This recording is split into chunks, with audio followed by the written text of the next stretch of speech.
Subscribe करें और bell दबाएं ताकि कोई खबर रह न जाए।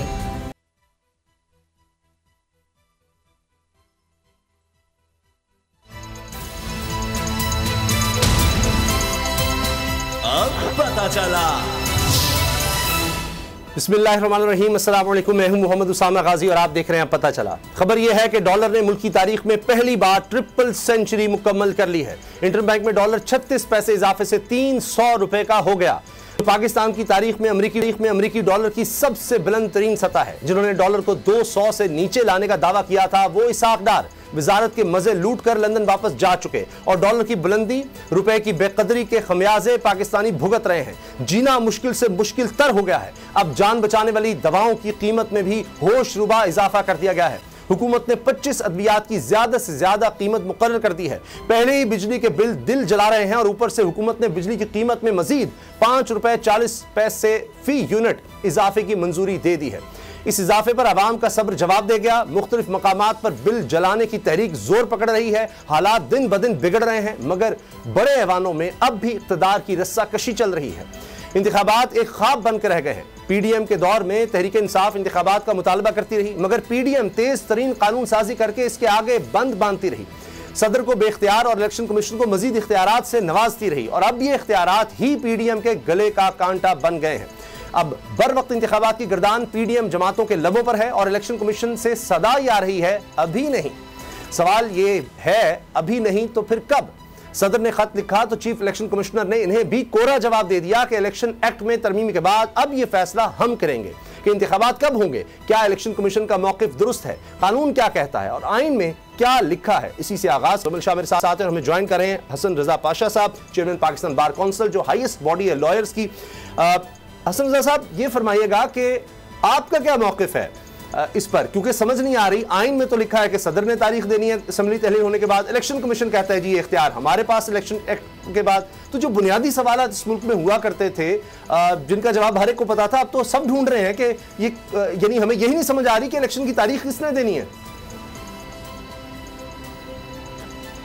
उसामा साहब, इलेक्शन एक्ट 2017 की सेक्शन 57 उसमें ये था 2017 की सेक्शन 57 उसमें ये था पहले कि president in consultation with election commission of Pakistan election की डेट अनाउंस करेंगे।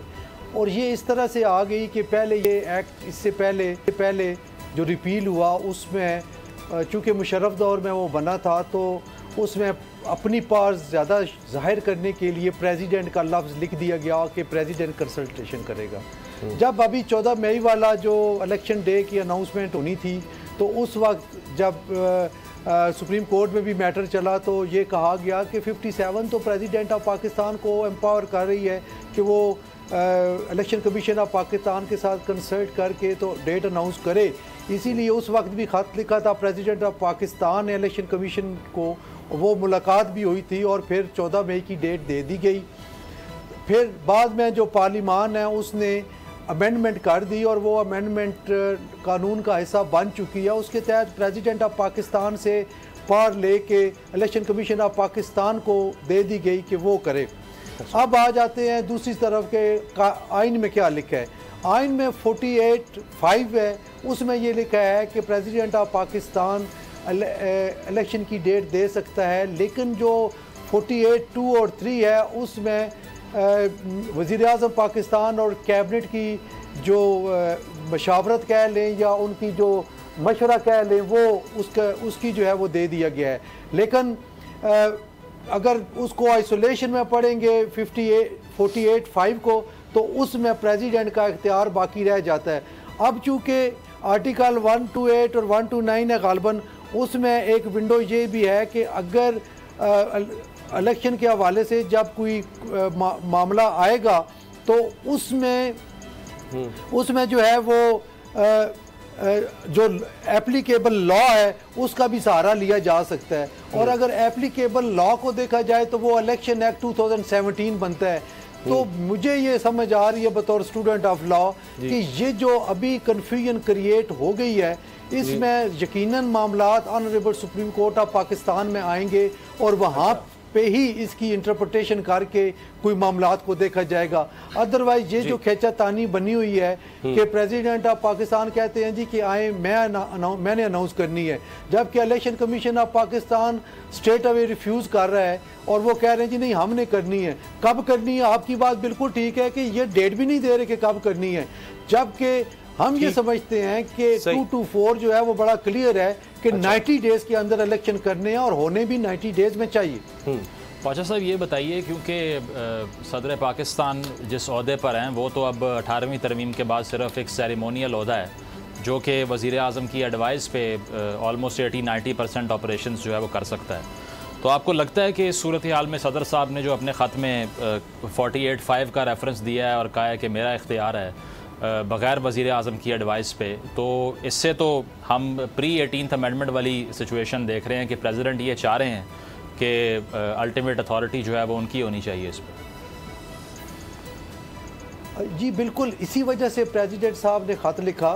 और अगर आप पूरे आर्टिकल को साथ मिला के पढ़ें 2, 3, 4 और 5, तो फिर बज़ाहिर ये नज़र आता है कि उसमें एडवाइस जो है वो कैबिनेट की या प्राइम मिनिस्टर की वो ज़रूरी है। जी अच्छा, लेकिन एक चीज़ जो इस वक्त ज़ेर बहस है कि आइन सुप्रीम है या एक्ट को माना जाएगा, क्योंकि इसी तरह की बहस थोड़ी सी चली थी। तो जब सूबों के मामले थे, पंजाब और खैबर पख्तूनख्वा के, तो इलेक्शन कमीशन ने कहा था जी गवर्नर का इख्तियार है, उन्होंने अपने से उतार कर गवर्नर पर दे दिया था। इस दफ़ा वो सदर से लेकर अपनी तरफ कर रहे हैं। एक तो इसके बारे में बताइएगा, और दूसरा ये कि आइन में अगर दर्ज है कि सदर तारीख देगा, जो आइन के मुताबिक चलेंगे या एक्ट के मुताबिक चलेंगे? देखिए, पहला जो हिस्सा है आपके सवाल का, उसमें तो उसामा साहब ये है कि अगर आइन और ऑर्डिनरी लॉ को आपस में कंपैरिजन करें तो किसमें कोई दूसरी राय नहीं है, आइन प्रिवेल करेगा और उसके आर्टिकल्स जो है वो प्रिवेल करेंगे। लेकिन जो दूसरा हिस्सा है जिसमें आपने ये फरमाया कि पहले इलेक्शन कमीशन ने ये कहा कि गवर्नमेंट ने करना है और आज कह रही है कि इलेक्शन कमीशन ऑफ पाकिस्तान ने करना है, इसकी कोई और वजह नहीं है माँ सिवाय इसके कि सेक्शन 57 इलेक्शन एक्ट 2017 में जो हालिया अमेंडमेंट हुई है उसके तहत सदर मुमलिकत का नाम काट डिलीट कर दिया गया और ये इख्तियार सारे का सारा इलेक्शन कमीशन ऑफ पाकिस्तान को दे दिया गया। इसी वजह से चीफ इलेक्शन कमीशन ने जो आज लेटर लिखा उसमें कहा जी कि सदर स्टैंड्स नोवेयर और election commission of Pakistan is competent to announce the date of election. ठीक, लेकिन सर आइन में लिखा तो है सदर का नाम, वो अब सदर से मिलना भी गवारा नहीं कर रहे। एक चीज ये, और दूसरा ये कि मुसद्दिक मलिक साहब काबीना का हिस्सा रहे, और जब ये सारी जो एक्ट पास किया गया तब भी वो हुकूमत में थे, काबीना में थे, और उनकी मंजूरी से ही सारे एक्ट किया। पहले काबीना में पास होगा, उसकी तौसीक होगी तो फिर वो असम्बली में आएगा, पार्लियामेंट में आएगा। वो कहते हैं कि जी चीफ इलेक्शन कमिश्नर आईनी तौर पर सदर की दी हुई तारीख के मुताबिक इलेक्शन करवाने के पाबंद हैं। ये अब इनको क्यों ख्याल आ रहा है जब ये तरमीम कर चुके? देखिए, अब मुझे नहीं ख्याल कि वो, या मैं कुछ इस वक्त राय नहीं दे सकता कि मुसद्दक मलिक साहब जो हैं वो किस बुनियाद पे ये बात कर रहे हैं। यकीनन वो उनका अपना एंगल है देखने का, वो कह सकते हैं। लेकिन एक चीज़ आपको शायद उसामा साहब, अगर आप थोड़ा सा ये अभी पिछले 2-3 हफ्तों की पूरी एक्सरसाइज देखें तो 3-4 हफ्ते पहले वो पार्टियां जो कह रही थी कि इलेक्शन आगे होने चाहिए, 90 दिन से आगे भी जा सकते हैं, आज उनके जो आवाज़ें आ रही हैं वो कहते हैं जी 90 दिन होना चाहिए। इवन मुस्लिम लीग नून के कुछ हल्के कह रहे हैं कि 90 दिन के अंदर होना चाहिए।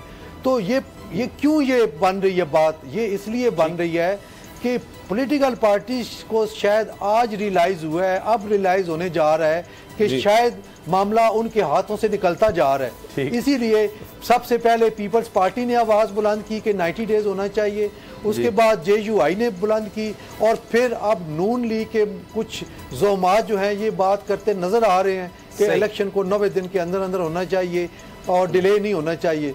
तो ये इसकी वजूहत तो आप देखें, आप खुद बेहतर समझते हैं कि क्या हो सकती हैं।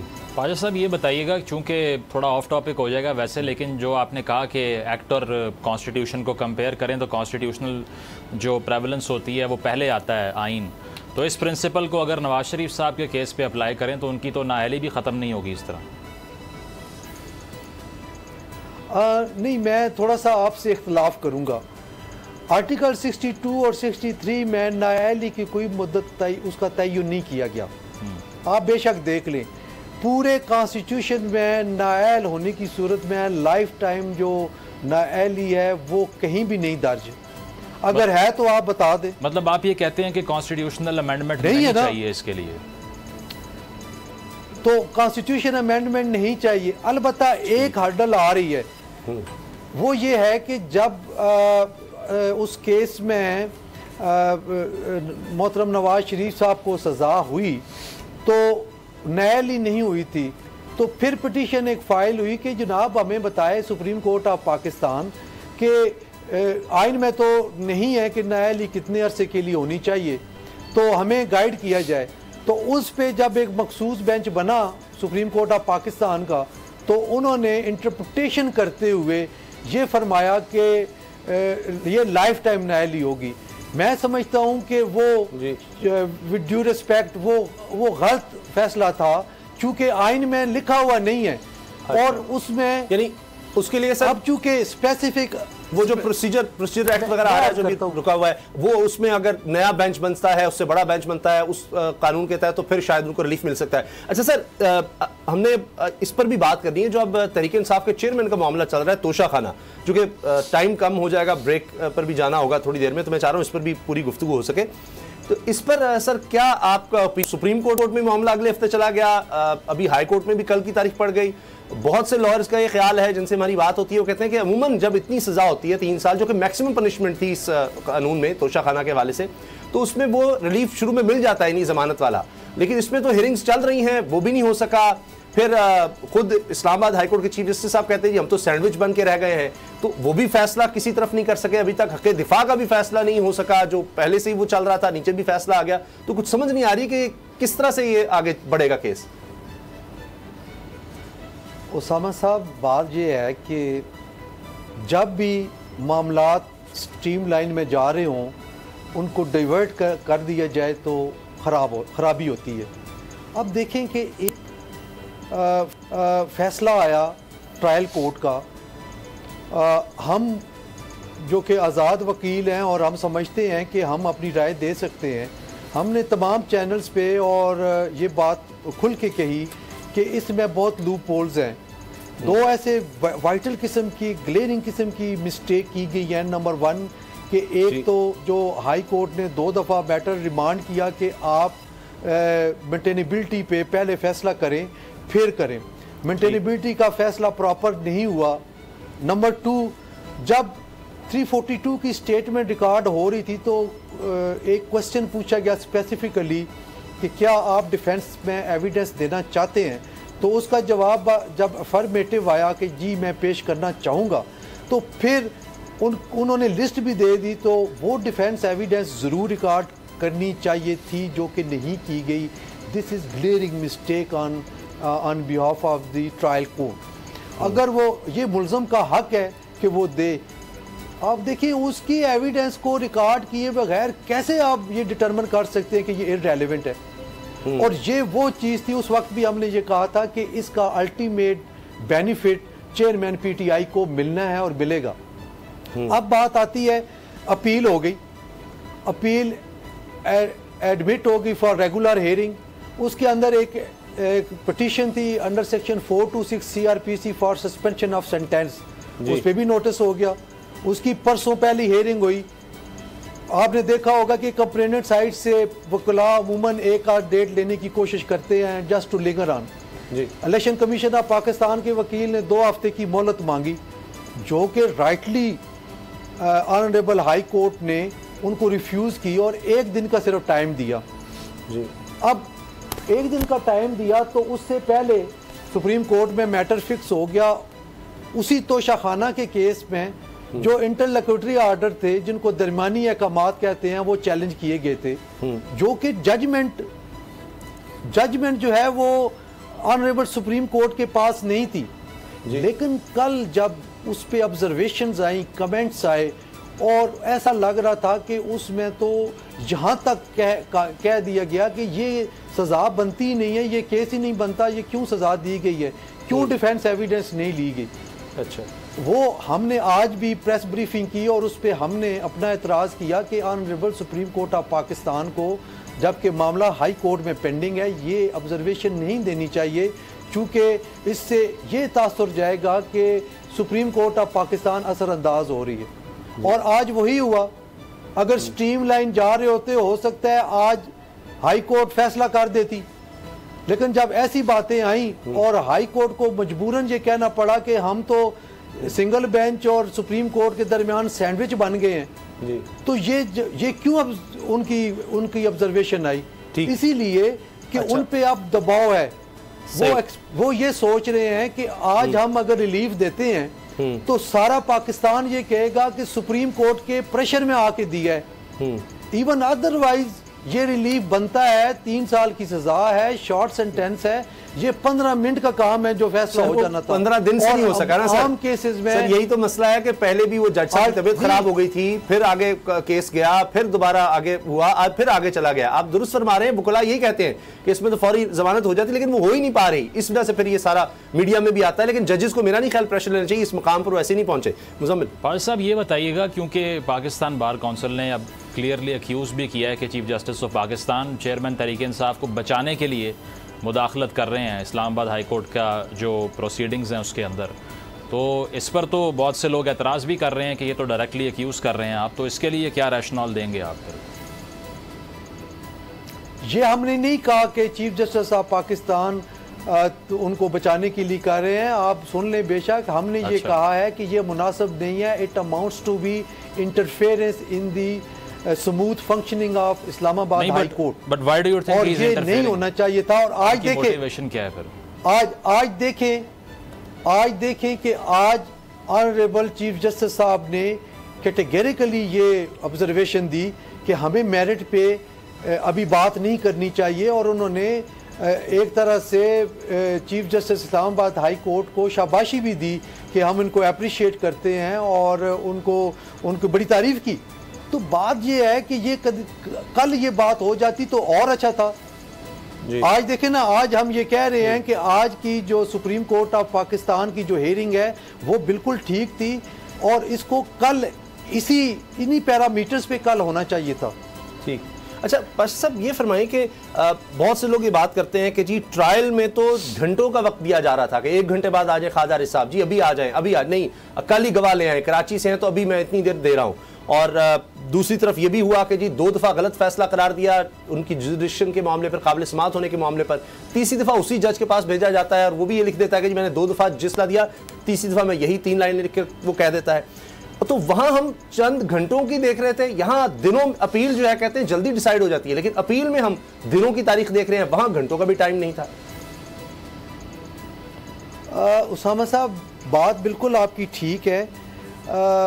कुछ ज़रूरत से ज़्यादा ट्रायल जज ने उजलत का मुजाहरा किया और जो कि नामुनासिब है वो ठीक नहीं था, और हमने उस वक्त भी ये कहा था जब जजमेंट अनाउंस हुई कि ये ठीक नहीं किया गया। दो ऐसे फ्लॉज रह गए हैं जिस पे ट्रायल जज साहब को अब रूटीन में उनको डिफेंस का मौका देना चाहिए था। 1, 2 दिन 3 दिन देने में कोई हर्ज नहीं था, और ये हर मुल्ज़म का बुनियादी हक है कि डिफेंस एविडेंस अगर वो पेश करे तो वो रिकॉर्ड होनी चाहिए। क्या ही बेहतर होता कि वो रिकॉर्ड कर लेते और फिर अपनी फाइनल जजमेंट में वो एक पैराग्राफ लिख के कहते जी कि मैं ये इररिलेवेंट है, लिख सकते थे, उनका इख्तियार था। बिल्कुल सही, ना करना, इतनी तेजी ना दिखाते, यहाँ मामलात ना होते। अब भी तामुल से अगर चीज़ों को देखा जाए तो शायद बेहतर फैसले हो सके। बहुत शुक्रिया हसन रज़ा पाशा साहब, चेयरमैन पाकिस्तान बार काउंसिल, आपने वक्त दिया। ब्रेक के बाद बात करेंगे कि चेयरमैन एफबीआर खुद एतराफ़ कर रहे हैं जी 500 से 600 अरब रुपए की करप्शन होती है जी एफबीआर में, और दूसरी तरफ लोगों का क्या हाल है, बिजली की बिल नहीं दी जा रही, अद्वियात महंगी से महंगी हो रही हैं। ब्रेक के बाद बात करेंगे। अब पता चला किससे मुंसफी चाहें, किससे दवा मांगें। यहाँ तो हाल यह है कि एफबीआर जिसने मुल्क को चलाने के लिए रकम इकट्ठी करनी है, जो पूरी दुनिया में कोई भी रियासत है वो इसी तरह चलती है कि अमीर जो है उनसे टैक्स दिया जाता है, जो एक हद से ज़्यादा आमदनी जिनकी होती है, ताकि मुल्क का निज़ाम चल सके। अब वही इदारा कह रहा है कि जी हमारे यहाँ 500 से 600 अरब रुपए की करप्शन है, और खुद कहा जी हमारे पास ऐसा निज़ाम ही कोई नहीं है। चेयरमैन FBR हैं जनाब ज़ुबैर अमजद टिवाना साहब, इन्होंने कहा है सेनेट की कायमा कमेटी बराए ख़जाना में बात करते हुए कि जी 25,000 हमारे जो लोग हैं FBR के, मुमकिन ही नहीं है कि हम उनकी छानबीन कर सकें, किसके कितने एहसास हैं, कितना किसी ने करप्शन से बनाया 25,000 का नहीं कर सकते। तो फिर सेनेटर कामिल आगा साहब ने दुरुस्त कहा कि जी फिर 25 करोड़ लोगों के आप कैसे देखेंगे कि किसके पास कितनी रकम है या किस तरह आप उनसे रिकवरी करेंगे।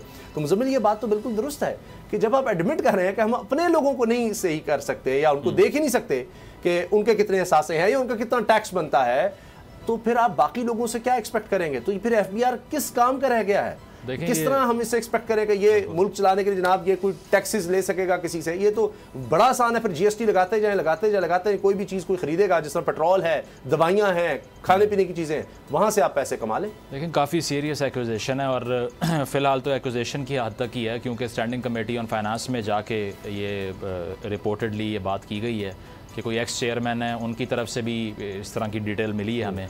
तो अगर तो इस लेवल के ऊपर करप्शन हो रही है और उसके बावजूद इस पर कोई ध्यान नहीं दे रहा और कोई इसको इन्वेस्टिगेट नहीं कर रहा, तो ये शदीद लैक ऑफ सीरियसनेस कहना चाहिए इसको। इसके अलावा जो सलीम मांडीवाला साहब हैं, जब उनके सामने ये लोग आए तो ये भी कहा जा रहा है कि FBR के बहुत से बल्कि सैकड़ों अहदेदार हैं जिनकी बेनामी प्रॉपर्टीज़ हैं अपनी।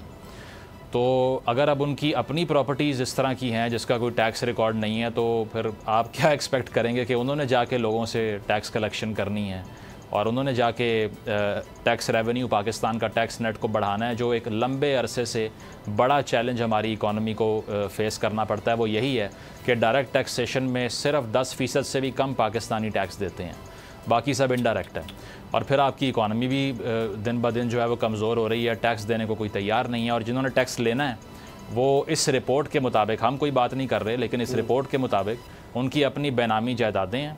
इसके अलावा उनके अपने चेयरमैन कह रहे हैं कि 600 अरब रुपए की करप्शन हो गई है। तो इसको पहली प्रायोरिटी के ऊपर पहली फुर्सत में इन्वेस्टिगेट करना चाहिए। और मैं तो समझता हूँ कि जुडिशरी को भी इंटरवीन करना चाहिए कि अगर इस लेवल की करप्शन एक ऐसे मुल्क में हो रही है जो $1 अरब का इंतज़ार करता करता 6 महीने गुजार चुका है और अभी एक प्रोग्राम मिला है पाकिस्तान को, और दूसरी तरफ हमारी जेबों से इतना पैसा निकल आया है, तो ये इनका एहतसाब ना किया तो ये रवायत जो है वो डली रहेगी, चलता रहेगा ये सब कुछ। तो अगर जिन्होंने टैक्स कलेक्शन करनी है उनकी अपनी इदारे के अंदर ये सूरत हाल है, कोई रिफॉर्म नहीं है, और वो कह रहे हैं 25,000 एम्प्लॉई हैं हमारे, हम कैसे सबका रिकॉर्ड चेक करें, तो ये तो मजाक ही है, मजाका खेज़ चीज़ है। उसकी वजह यह है कि ख़ुद एहतसाबी से बचने के लिए ये आर्ग्यूमेंट देना कि हमारे मुलाजमीन बहुत ज़्यादा हैं इसलिए हो नहीं सकता, तो ये तो कौम के साथ भी मजाक है, और एक ऐसी कौम के साथ जो कि बदतरीन महंगाई को फेस कर रही है, महंगा पेट्रोल ख़रीद रही है, बिजली दिन ब दिन महंगी हो रही है। तो दूसरी जानिब ये जो है वो लूट मार का बाज़ार गर्म हो चुका है। तो इसको देखने के लिए सेनेट को भी मैं समझता हूँ रज़ा रब्बानी साहब अक्सर स्टैंड लेते हैं इस तरह की चीज़ों के ऊपर। अब देखिए लोग ये शेयर कर रहे हैं कि जी 50,000 बिजली का बिल आया तो 23,000 उसमें टैक्सेस हैं, फलां GST टैक्स, फलां टैक्स, ये टैक्स, पेट्रोल का जी टैक्स, और उसमें टेलीविज़न की फ़ीस, रेडियो फ़ीस, इस तरह की चीज़ें तो डाली हुई हैं। तो फिर इस इदारे को बंद कर दें, ये तो काम बड़ा आसान है कि वो तो कलेक्शन होगी सीधा आ जाएगी। तो फिर FBR की इसमें क्या ज़रूरत है? गवर्नमेंट ने टैक्स लगाया, बिल में से आपने डिडक्ट कर लिया, तो ये तो कोई कमाल बात नहीं है। बात तो ये है कि जो लोग एक हद से ज़्यादा कमा रहे हैं, जिनकी जो स्लैब बनी हुई है, यहाँ तो अब मशहूर ही हो चुका है कि जी आपको जाके कहा जाता है जी 10 लाख आपका टैक्स बनता है, या आप ये 10 लाख दे दें या 1 लाख हमें ही दे दें। वो जो आप बेनामी बात कर रहे हैं ज़्यादा, वो कहते हैं नहीं 25,000 आदमी हमारा, हम तो कर ही नहीं सकते। तो फिर ये यूं ही चलता रहेगा फिर काम। देखें इसमें अभी जो रिपोर्ट आई थी कि जो सैलरीड तबका है पाकिस्तान का वो 200% ज़्यादा टैक्स देता है, वो इसी चीज़ का तो इंकशाफ कर रही है। क्योंकि कोई FBR का अहदेदार किसी माहाना तनख्वाहदार जो 50,000 40,000 तनख्वाह ले रहा है उससे तो रिश्वत ले नहीं सकता। वो तो उसी के पास जाएगा जो इम्पोर्टर है, जो बड़ा कारोबारी है, जिसकी फैक्ट्रियाँ हैं, जिसकी जागीरदारी का निज़ाम है पूरा, जिसकी इंडस्ट्रियाँ हैं, तो उससे ही कुछ मिल सकता है उसको। तो इसीलिए 200% कम टैक्स वो क्लास दे रही है जिसका रेवेन्यू सैलरीड क्लास से 100 गुना ज़्यादा है, और वो इसीलिए कि वो FBR की नाअहली है, क्योंकि ये उनसे कलेक्शन कर नहीं पाते। और क्यों कर नहीं पाते? क्योंकि वहाँ से बेनिफिट्स बहुत ज़्यादा मिल सकते हैं। अगर वहाँ से किसी ने आपको चुप करवाना हो तो उनको ब्रीफ केस भी देना आता है, उनको ऐसा हाथ भी मिलाना आता है जिसके अंदर लिफाफा होता है। तो इसलिए वो ये तो कोई ओपिनियन की बात नहीं है, ये आपकी मेरी राय नहीं है, ये फैक्ट है कि वो लोग टैक्स देते ही नहीं हैं इस मुल्क के अंदर, जो कि बड़े बेनिफिशरी हैं, जो बड़ी मछलियाँ हैं, जो अशराफी है पाकिस्तान की, जो कि प्रिविलेज भी लेती है, प्रोटोकॉल भी लेती है, जिनकी गैस फ्री, जिनकी बिजली फ्री और जिनके पेट्रोल जो है वो फ्री हैं, उसके बावजूद वो 1 रुपया टैक्स देने के रवादार नहीं हैं। वो इसीलिए नहीं है कि इस इदारे की नाअहली है। तो अब इसको रिफॉर्म अगर ना हमने किया और उसके बाद हम ये क्लेम करें कि हम आके इकोनॉमी को स्टेबलाइज कर लेंगे, ये झूठ बोलने वाली बात है सिर्फ। और दुनिया में जो आमदनी के लिहाज से जीडीपी जिसको कहते हैं टेक्निकल टर्म्स में, उसमें और टैक्स की रेशो देखा जाए कि किसी मुल्क की कितनी कमाई है कुल और उसके मुकाबले में कितना टैक्स वो कलेक्ट कर रहा है, तो पाकिस्तान तो कम तरीन में आता है। तो यही हमारा मसला है। और ये कोई, मैं ये नहीं कह रहा कि जो गरीब आदमी बेचारा वो तो 2 वक्त की रोटी को तरस रहा है, मैं उसकी बात नहीं कर रहा। इसका मतलब कमाई है लोगों की, लोग कमा रहे हैं इतना पैसा, लेकिन उसके मुताबिक आपसे टैक्स कलेक्ट नहीं हो रहा। ये उन्हीं लोगों की बात हो रही है जो शायद हमारा सबसे ज़्यादा अमीर तबका 5 या 10% का है, वो बिल्कुल ही टैक्स में उसका कोई हाल ही नहीं है। और सिर्फ जो तनख्वाहदार है, अब तनख्वाह जिसकी इतनी भी हो, पाकिस्तान में कितने लोग होंगे जो बहुत, जिनकी तनख्वाहें होंगी वो बहुत ज़्यादा नहीं होंगे, सैकड़ों या चंद हज़ार में होंगे, बाकी तो कोई इतनी तनख्वाहें नहीं है इस मुल्क में, इसलिए उनसे टैक्स दिया जा रहा है, बस उन्हीं से डायरेक्ट टैक्स है। बाकी तो किसी अमीर तबके में किसी के पास नहीं, किसने किसी की कितनी जायदाद है नहीं पता। अगर किसी के पास कोई सैकड़ों एकड़ या कितने मुरब्बे हों तो उससे भी कोई पता नहीं कितना टैक्स दिया जा रहा है। जिसकी कोई ज़मीन है, जो हाउसिंग सोसाइटी बनाकर बैठे हुए हैं, उनसे कितना लिया जा रहा है उसका भी कोई नहीं पता है। तो जो बड़े बड़े मगरमच्छ हैं असल, उनसे तो टैक्स कलेक्शन है ही नहीं। बिल्कुल, वो इसलिए, इसके अलावा भी पाकिस्तान की जो इनफॉर्मल इकोनॉमी है वो इतनी बड़ी है कि आपको अंदाज़ा ही नहीं है कि ऑन ग्राउंड कितना कैश, कितना कैपिटल जो है वो लेफ़्ट से राइट हो जाता है। उसकी वजह यह है कि ये इनफॉर्मल इकोनॉमी को फॉर्मलाइज़ करने का कोई निज़ाम ही मौजूद नहीं है।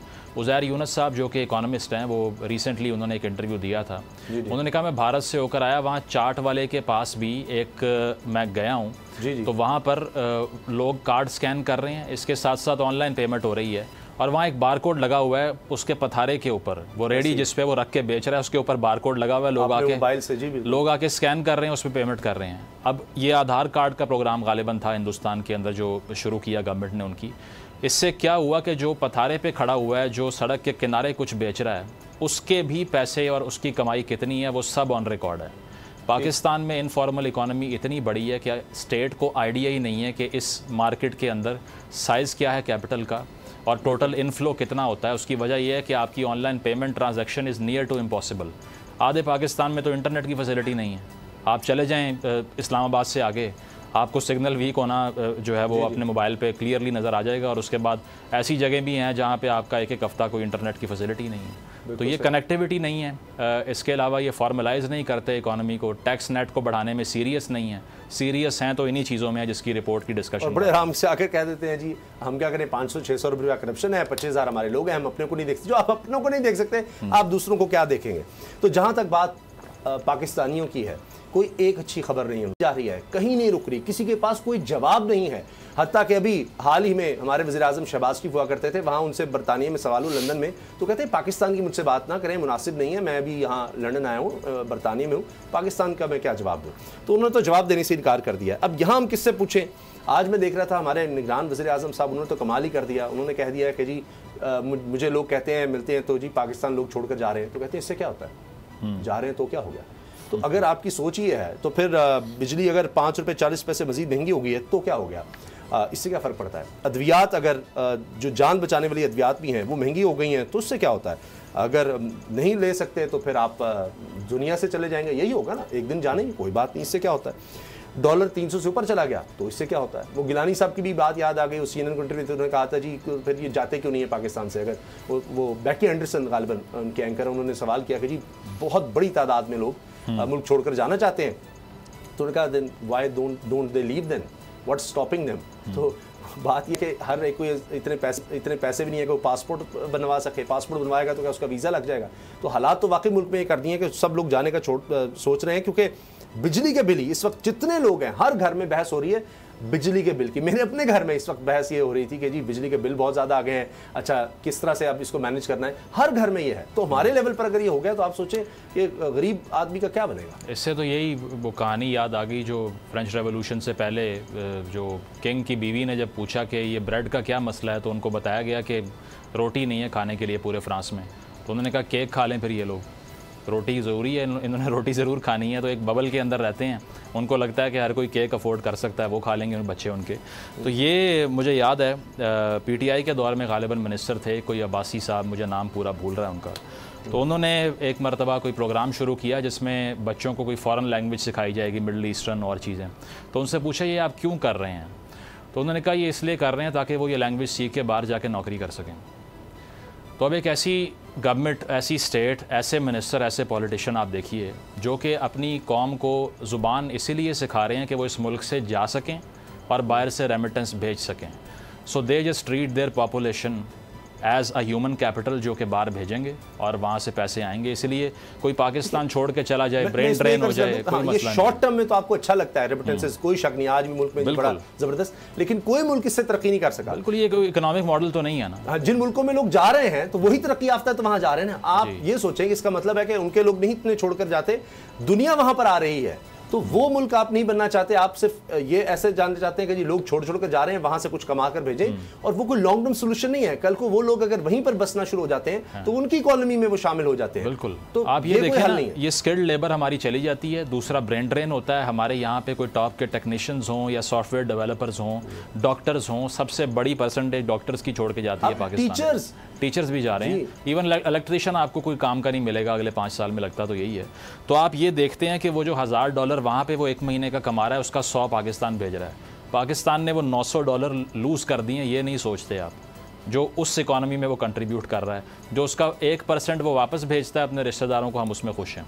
तो ये लॉन्ग टर्म की पॉलिसी नहीं है, ये विजन नहीं है। अपनी कमाई जब तक ऐसे चलती नहीं है रियासत। अच्छा, एक मैं साहब का देख रहा था, जितने भी लोगों को मैं देख रहा हूँ सब परेशान है। इकोनॉमिस्ट की बात कर रहा हूँ, वो बता रहे हैं कि अब हम नहीं प्रिडिक्ट कर सकते पूरी तरह से कि कहाँ रुकेगा, 320 पर होगा, 320-25 पर डॉलर। अभी अगर आपने कोई चीज़ इंपोर्ट करनी है तो आपको मिल रहा है, ओपन मार्केट का आप छोड़ दें, ओपन मार्केट का जो रेट है IMF को आपने एग्री किया है कि 1.25% का फर्क नहीं होगा इंटर बैंक और ओपन मार्केट में 5 दिन मुसलसल। तो अभी ये 5 दिन मेरा ख्याल है हो गए हैं, इससे ज़्यादा हो गया फ़र्क को। तो ये उस लिहाज से 300 का है, तो समझ लें कि ₹3.75 से ज़्यादा फर्क नहीं होना चाहिए ओपन मार्केट इंटर बैंक में, वो चल रहा है। तो इसका मतलब है कि ये 300 क्रॉस कर गया, ये शायद 305, 310, पता नहीं कहाँ जाकर रुकेगा। और उससे फिर जब हम पेट्रोल खरीदेंगे डॉलर्स में, वो पेट्रोल और मजीद महंगा होगा। लेकिन एक साहब कह रहे थे हमारी एक्सपोर्ट बहुत ज़्यादा हो जाएगी अब, तो ये कैसे होगी? क्योंकि दूसरा आर्गुमेंट ये दिया जा रहा है कि जब बिजली गैस महंगी हो जाएगी, इंपोर्ट इतनी महंगी हो जाएगी, तो ये तो डॉलर पिछले 1 साल में हमने यानी 150 से 300 पर जाते देखा है लगभग 1 साल के अंदर। तो हमारी एक्सपोर्ट तो कहीं भी नहीं गई। नहीं हो सकता है डार साहब 200 से नीचे ले आए हो, हमें इल्म ना हो, उसका पता ना चला हो, जो उनका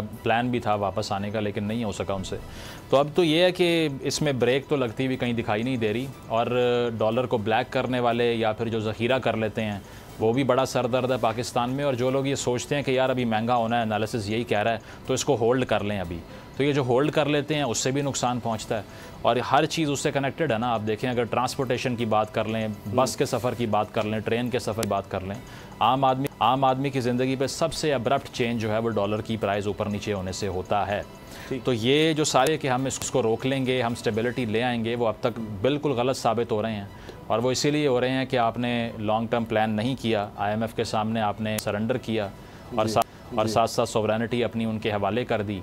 अब उनसे ही कोई पाकिस्तानी अवाम को चाहिए कि IMF के MD से फरियाद करें, अमेरिका के क्या सफीर हाथ रखें। वो आकर मिलता है इलेक्शन कमिश्नर से और वो कहता है जी साफ शफाफ इलेक्शन के लिए हम आपकी हिमायत करेंगे, लेकिन सदर से हम मिल नहीं सकते। तो वो अमेरिका के सफीर से मिला जा सकता है। नहीं, बस एक ऐलान रह गया कि MD IMF जो है पाकिस्तान के फाइनेंस मिनिस्टर हैं। तो सर वो दवाइयाँ भी कुछ कर लेना चाहिए, ये जो महंगी दवाइयाँ वो भी कुछ सस्ती कर दें, क्योंकि कम से कम लोग जिंदगी तो बचा सकें। एक तो पिछले चंद साल में सबसे ज़्यादा जो चीज़ महंगी हुई है वो है आटा, खुराक। 400% लगभग 400% इजाफा हुआ है आटे की कीमत में, और एक ज़राई मुल्क में यह हाल। तो अब बाकी ये जो अद्वियात हैं, 25 अद्वियात की ज़्यादा कीमती है, और ये इंसानी जान बचाने वाली हैं जिनमें मुतअद्दिद अद्वियात, उनकी कीमत भी बढ़ा दी गई है। इसमें ज़ाहिर है कि एक मजबूरी आ जाती है, क्योंकि जी वो कहेंगे जी इनपुट कॉस्ट बहुत बढ़ गई है, कंपनीज वरना बंद हो जाएंगी, फिर आपको इंपोर्ट करनी पड़ेंगी दवाइयाँ। तो एक बड़ा एक खौफनाक, जिसको विशियस साइकिल कहते हैं, हम उसमें फंस गए हैं। तो क्या गवर्नमेंट भी नहीं कर सकती कि जी जो जान बचाने वाली अद्वियात हैं वो लोगों को पहुंचाने के लिए कोई सब्सिडी उस पर दी जा सके? मुमकिन नहीं। इसमें गवर्नमेंट की वीकनेस ऐसी रहती है यहाँ पर कि छोटी सी यूनियन भी जो है ना वो गवर्नमेंट से अपनी बात मनवाने में कामयाब हो जाती है।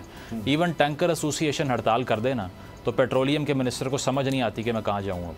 इतना प्रेशर एग्जर्ट करने में कामयाब होते हैं, जो वो बात करते हैं वो मान के उठ के आ जाते हैं वहाँ से। इसी तरह ये ड्रग माफिया भी है कि अगर उन्होंने हड़ताल कर दी तो फिर आपने उनकी बात माननी ही माननी है, देयर इज़ नो चॉइस। तो स्टेट को अपनी रेट एनफोर्स करनी पड़ेगी। अगर इस तरह के प्रेशर ग्रुप्स ने आके मुल्क चलाना है तो फिर आप अपने आप को स्टेट चले निगरान ही है। वैसे तो प्लान्स बहुत हैं, उमर साहब कहते हैं 20 अरब डॉलर तक हम लेकर जाएंगे, लेकिन वो प्लान बता दें कि इस महंगाई को कंट्रोल करने का। इजाज़त दीजिए, अल्लाह हाफ़िज़। अब पता चला। सब्सक्राइब करें और बेल दबाएं ताकि कोई खबर रह न जाए।